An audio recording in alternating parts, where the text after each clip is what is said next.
کہ جو غزہ ہے اور اس وقت جو حالات ہیں رمضان المبارک کے اندر، غزہ کو دوبارہ بمباری کا نشانہ بنایا جا رہا ہے، اور اس بار امریکی حکومت کے تعاون کے ساتھ غزہ میں دہشت گردی کی جا رہی ہے،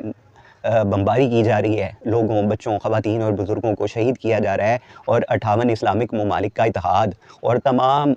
مسلم امہ، جن میں کئی ایسی نیوکلیر پاورز ہیں جن کے پاس ایٹمی ہتھیار ہیں، وہ ان ہتھیاروں کے باوجود اپنے مسلمان بھائیوں کے لیے کچھ نہیں کر رہے، کہ انتہائی افسوسناک ہے، انتہائی تکلیف کا عالم ہے۔ اور ہم سب اگر کچھ نہیں کر سکتے تو کم از کم اپنے غزہ کے اور فلسطین کے مسلمان بھائیوں بہنوں کے لیے کم از کم اپنی آواز اٹھا سکتے ہیں، تاکہ اس دنیا کو بتایا جا سکے کہ وہاں پر جو یہ ظلم ڈھا رہے ہیں وہ تاریخ کا بدترین